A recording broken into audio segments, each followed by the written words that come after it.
Ma femme m'a trompé avec un gars de la salle sous couvert de faux déplacements professionnels, puis elle a fait venir ses frères pour me virer de chez moi. Alors j'ai repris le contrôle et j'ai regardé leur monde s'effondrer en un temps record. Je m'appelle Vincent, j'ai 34 ans. J'étais avec Julie, 32 ans depuis 5 ans. On vivait dans une incroyable villa de 5 chambres à Neuilly-sur-Seine, dans une résidence sécurisée avec portail, entrée majestueuse, piscine à l'arrière, cuisine en granit. Bref, le genre de quartier où tout le monde frime en Range Rover. On a acheté la villa il y a 3 ans. Je suis manager commercial dans une grande concession automobile. Pas juste un vendeur de Peugeot au coin de la rue, je dirige toute l'équipe, 25 personnes sous mes ordres, je gagne bien ma vie. Julie, elle, soi-disant, travaillait dans la vente pharmaceutique. Enfin, c'est ce qu'elle affirmait. On y reviendra. On s'est rencontrés à un gala caritatif il y a 6 ans. J'y étais pour représenter la concession, mon patron m'avait envoyé, mais au moins, il y avait du champagne gratuit. Julie, c'était une bombe absolue qui semblait connaître tout le monde dans la salle. Le genre de femme qui te fait te demander comment elle peut être célibataire et surtout, pourquoi elle te parle à toi. On a tout de suite accroché. Elle était brillante, ambitieuse et pour une raison inconnue, vraiment intéressée par moi. On est sortis ensemble un an avant de se marier lors d'une cérémonie de rêve à la plage. Ce sont surtout ses parents qui ont payé. Mais chaque relation a ses casseroles. Pour moi, c'était ses 2 frères Thomas, 38 ans, et Luc, 36 ans.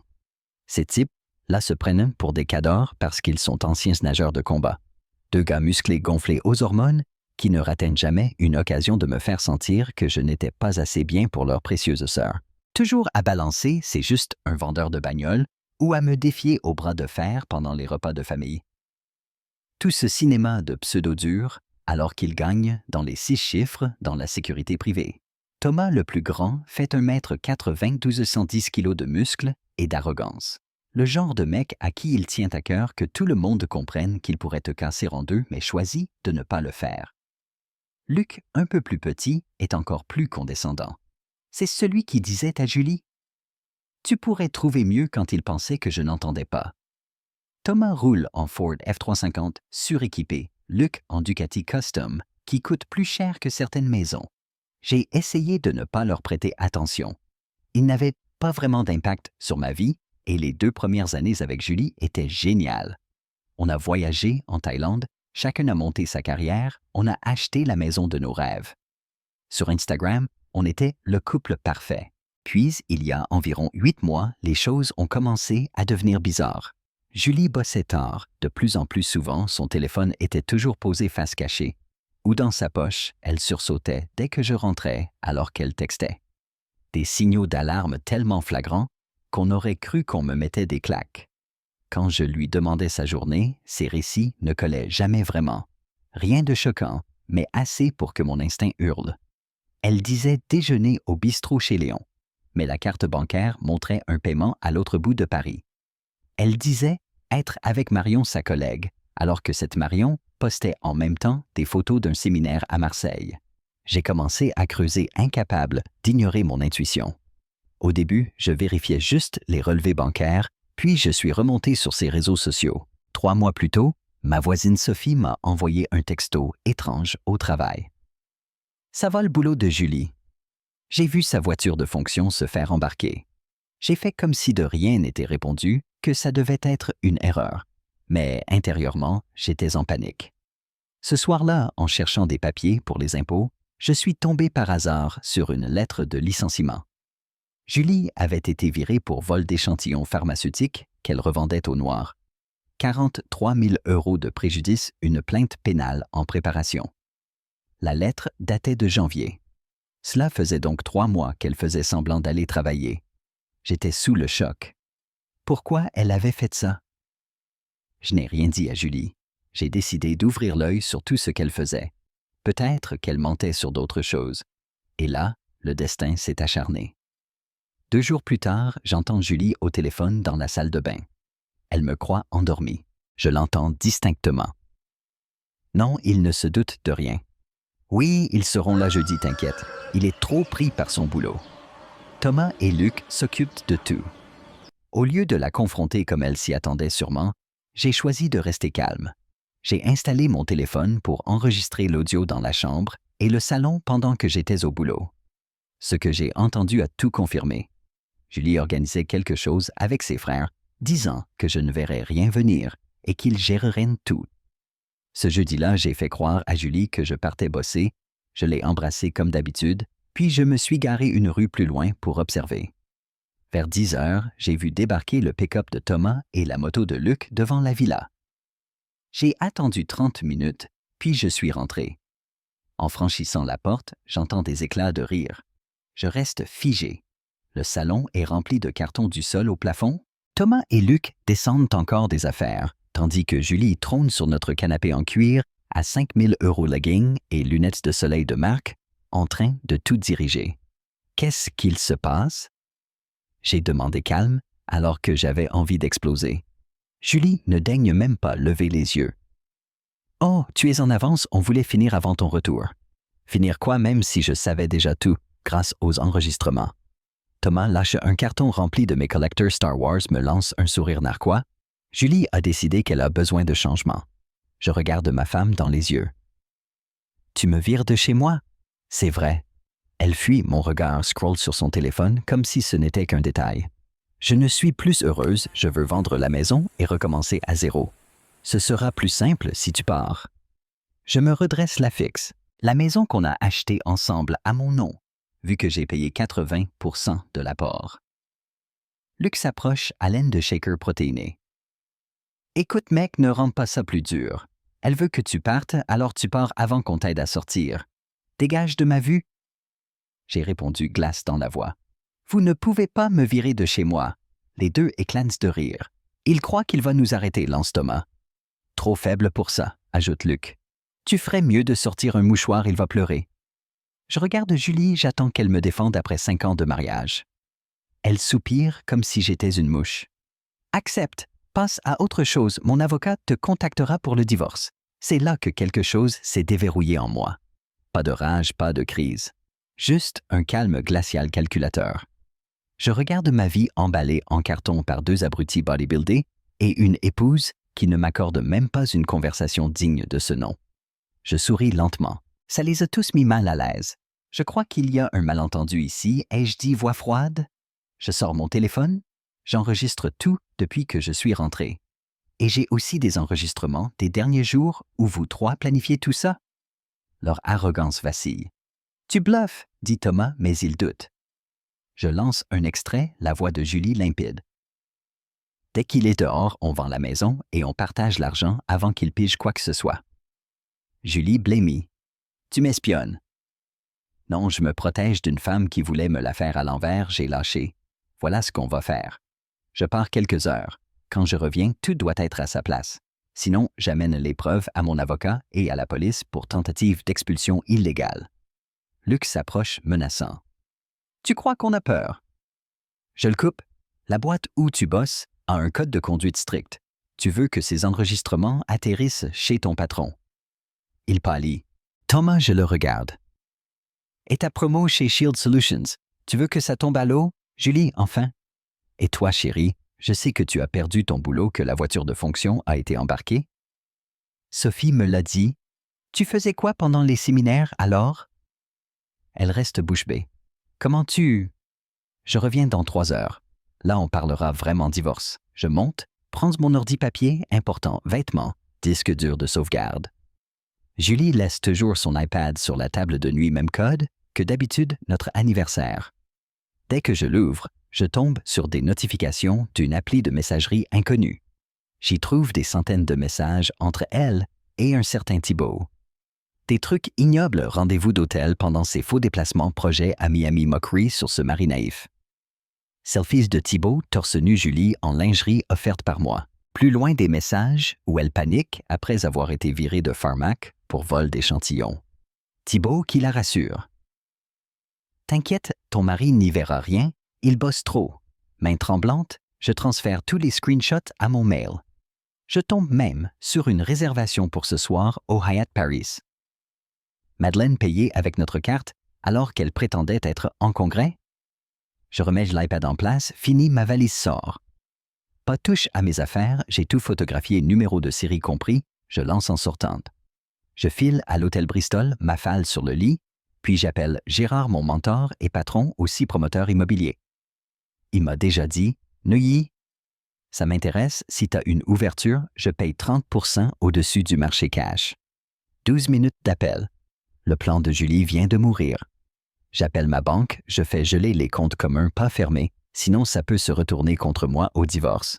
Je transfère la moitié de l'épargne sur mon compte perso légal tant que je déclare tout. J'appelle Amex, signale la carte. Comme compromise, demande de nouvelles cartes. Vire Julie comme utilisatrice autorisée. Les nouvelles cartes arrivent au Bristol dès le lendemain. Je rumine encore les SMS de Julie et Thibault. Je sais où ils seront ce soir, Hyatt Paris-Madeleine. Je prends la voiture, me gare en face, attends. À 21h, Julie arrive leggings. Thibault descend du siège passager. Ils entrent, main dans la main, riant. Je prends des photos bisous badge de chambre ascenseur. Preuve irréfutable. 4 heures plus tard, retour à la villa. Le pick-up de Thomas a disparu. La moto de Luc est là. J'entre, Julie nettoie frénétiquement. Luc remonte les cartons. Leur tête n'a pas de prix. T'es rentré tôt, tante. Julie apprêtée parfumée. Où sont mes affaires? On remet tout comme tu voulais. Elle s'approche pour me prendre dans ses bras. Je recule. Me touche pas. Thomas, elle, a dû partir bosser. On voulait juste aider Julie, désolé si on a exagéré. Je répète, œil qui tressaille. Exagéré. Vous avez tenté de m'expulser illégalement de chez moi. Julie, larmes aux yeux. Vincent, j'étais perdu. J'aurais dû t'en parler, on peut s'en sortir. Je ris presque. Maintenant que je t'ai démasqué, que j'ai toutes les preuves. Après que tu aies menti sur ton boulot, voulu me voler la maison, manipuler tes frères. J'ai pas perdu mon boulot, elle tente. Sophie a la photo de la voiture. Je l'appelle, Luc intervient. On devrait se calmer. Tu sors d'ici sans même le regarder. C'est ma sœur. Dehors avant que j'appelle la police. Il regarde Julie, elle fait un signe, il part. Seule Julie tente la carte séduction. Vincent, on peut tout réparer, on a 5 ans d'histoire, ne gâche pas tout pour une mauvaise journée. Je la fixe. Une mauvaise journée. C'est ça, mentir, voler, trahir, planifier, de me ruiner. J'ai jamais dit à mes frères de te menacer. J'ai des enregistrements qui prouvent le contraire. Je dors dans la chambre d'amis. Demain, on discute, divorce. Appelle ton avocat. Son visage se ferme. Tu fais une grosse erreur. Tu crois que tes preuves te sauveront. T'es rien sans moi. Tu supplieras que je revienne. Je souris en pensant à Gérard. On verra. En montant, la chambre d'amis est vide de meubles. Où est-ce là? Elle le lit. On l'a enlevé pour tes cartons. Il est tout. Silence. Je descends. Elle pianote sur son téléphone. Tu rappelles tes frères? Non. Je vérifiais un truc. Où est le lit? Elle baisse les yeux. Thomas l'a pris, il en avait besoin. Je hoque la tête. Donc tu donnais déjà mes meubles avant même que je sois parti. C'est nos meubles plus maintenant. Je reviens demain, touche à rien. Tu vas où dormir où on ne complote pas contre moi? Au Bristol Room Service, j'attends l'appel de Gérard. 21h, il appelle. C'est fait. Avocat de prêt, offre à 950 000 € pour tes 45%, 30% au-dessus du marché. On signe demain matin. Les équipes sont prêtes, la démolition commence dès que l'acte est signé. 6 villas de luxe, toutes réservées. Julie pourra regarder la pelleteuse. Parfait. Envoie les papiers, je signe. Tu sais, Vincent, j'ai toujours cru que t'avais du cran. Mais là, tu m'épates. J'ai mieux dormi que depuis des mois. Le lendemain, je vais au bureau à la Défense, signe tout. 10h, je vois Julie Thomas Luc sur le parking paniqué, plus du tout arrogant. Mon téléphone explose. Julie m'appelle 60 fois SMS. S'il te plaît, tu ne peux pas faire ça, je t'en supplie. Je les laisse mariner 2 heures, puis je descends. Julie, maquillage coulé, fait les 100 pas. Luc assis tête basse. Thomas s'engueule avec le vigile. Dès que j'apparais, Julie se jette sur moi. Qu'est-ce que tu as fait? Je la regarde froidement. Fait quoi? Tu as vendu notre maison? Thomas s'approche, veine gonflée. Rectification, je réponds. J'ai vendu ma part à un investisseur, ce que j'avais parfaitement le droit de faire. Fallait lire les papiers avant de vouloir me virer. Ce qu'ils ne savaient pas, j'avais monté une SCI pour la villa moi, 85%, Julie 15%. L'accord signé par elle permet à chaque associé de vendre sans l'accord de l'autre. Gérard a sauté dessus 950 000 € cash act, signé la nuit même. Tu ne peux pas vendre la maison derrière mon dos? Julie hurle. Je n'ai pas vendu la maison, j'ai vendu ma part. Il te reste tes 15%, mais Gérard contrôle tout, donc c'est moi qui décide, dit Gérard, ex-rugbyman, toujours impressionnant. Et j'ai décidé, tout sera rasé la semaine prochaine si villa à la place. Travaux lundi. Si la maison est vide dimanche, j'offre 5 000 € de prime. Après, je déduis les frais de retard de ta part. Thomas me fixe furieux. Tu l'avais prévu? Non, c'est vous trois qui aviez un plan? J'ai juste changé la fin. Luc tente de me saisir. On doit régler ça en homme. Je retire mon bras. Touche-moi encore et c'est plainte directe. Il recule. Julie soudain douce. Vincent, s'il te plaît, on peut parler. J'ai fait une erreur. Je vais où je ris. T'as des frères parfaits pour déménager, ils t'aideront.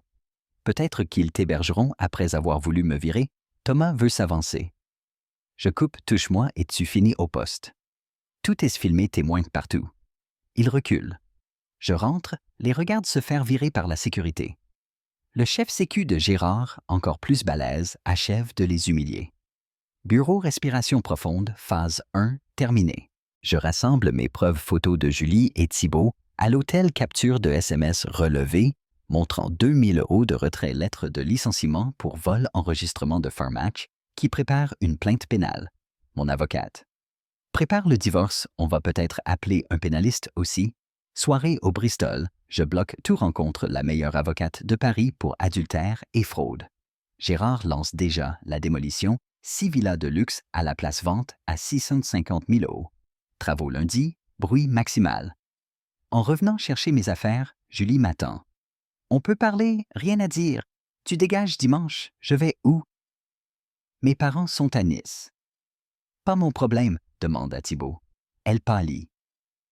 De quoi tu parles? Je sors la photo du Hyatt, la lui montre. Séminaire pharmaceutique. Elle s'effondre, pleure. C'est pas ce que tu crois. C'est exactement ce que je crois. Tu mens, tu trompes, tu veux me voler. Elle s'écroule visage dans les mains. Je comptais te parler du boulot. Garde ça pour l'avocat.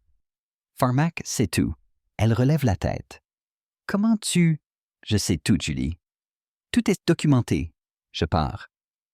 2 semaines depuis que j'ai laissé Julie pleurer dans ce qui était notre salon. Satisfaction immense.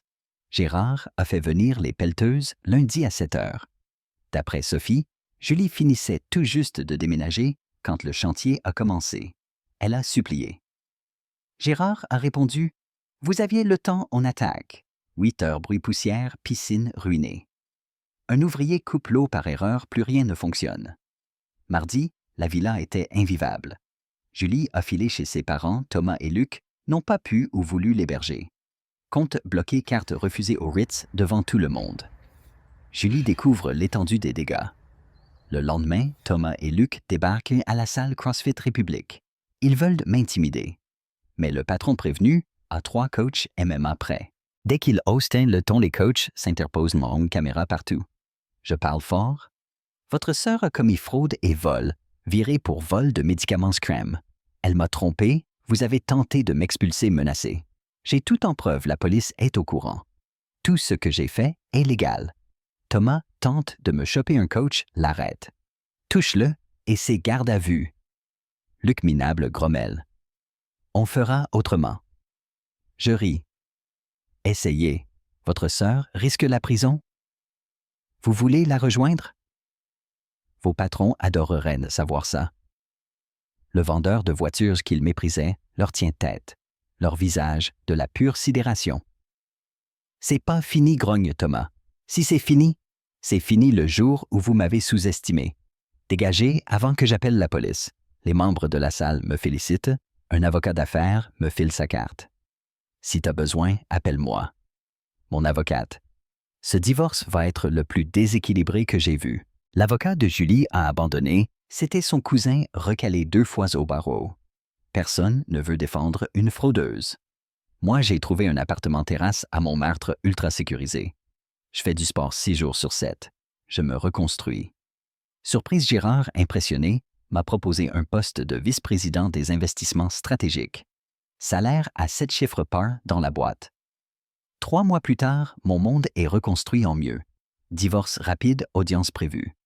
Mon avocate, dossier le plus déséquilibré de ma carrière. La démolition, 10 jours. 6 villas déjà en prévente. J'y passe parfois savourer la victoire. Julie coule. Farmache a porté plainte. Elle a fait 36 heures de garde à vue attend son procès. Ses parents m'ont supplié d'intervenir. J'ai failli rire. Vous voulez mon aide? Où étiez-vous quand elle montait tout ça contre moi? Son père, on règle ça en famille. Moi? Ce n'est pas une erreur, c'était un plan. Les actes ont des conséquences. Les frères Strinquin de la vidéo du gym est arrivé chez les employeurs de Thomas mis à pied. Luc a raté sa promo. Je repense à tout ça. Si je n'avais pas vu les incohérences, le texto de Sophie, la lettre de licenciement, les comptes, je me faisais avoir. Mais j'étais prêt. Il y a 1 mois, j'ai croisé Thomas à une station-service. Il m'a évité. L'ex-dur aujourd'hui baisse les yeux. À ceux qui vivent, ça faites confiance à votre instinct, enquêtez. Être sous-estimé, c'est parfois votre arme secrète. Le faible qu'il voulait briser était bien plus fort qu'il ne l'imaginait. Plus fort que lui-même ne le savait.